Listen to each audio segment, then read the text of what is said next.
తిరుమలలోని వసంతోత్సవ మండపంలో శ్రీవారి సాలకట్ల వసంతోత్సవాలు శోభాయమానంగా ప్రారంభమయ్యాయి.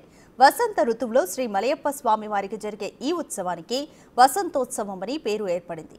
ఎండవేడి నుంచి స్వామివారు ఉపశమనం పొందేందుకు జరిపే ఉత్సవం కావడంతో దీన్ని ఉపశమనోత్సవం అని కూడా అంటారు. ఈ ఉత్సవంలో సుగంధాన్ని వెదజల్లే పుష్పాలతో పాటు పలు రకాల మధుర ఫలాలను స్వామివారికి నివేదిస్తారు.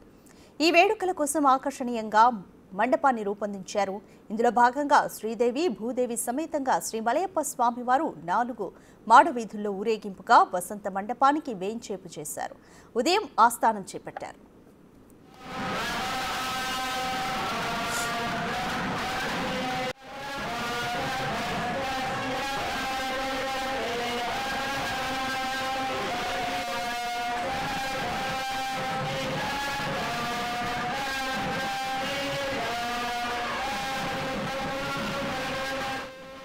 వసంతోత్సవాల్లో భాగంగా మధ్యాహ్నం 2 నుంచి 4 గంటల వరకు శ్రీ భూ సమేత మలయప్ప స్వామి వారికి స్నపన తిరుమంచనం శోభాయమానంగా జరిగింది.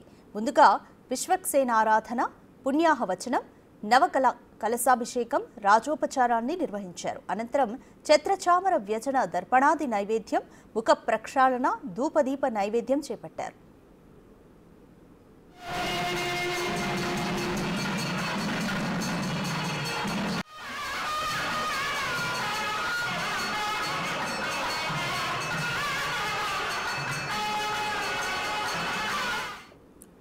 వసంతోత్సవాల్లో ఇవాళ ఉదయం 8 నుండి 10 గంటల వరకు శ్రీ భూసమేత శ్రీ మలయప్ప స్వామివారు స్వర్ణరథంపై తిరుమాడ వీధుల్లో ఊరేగుతారు.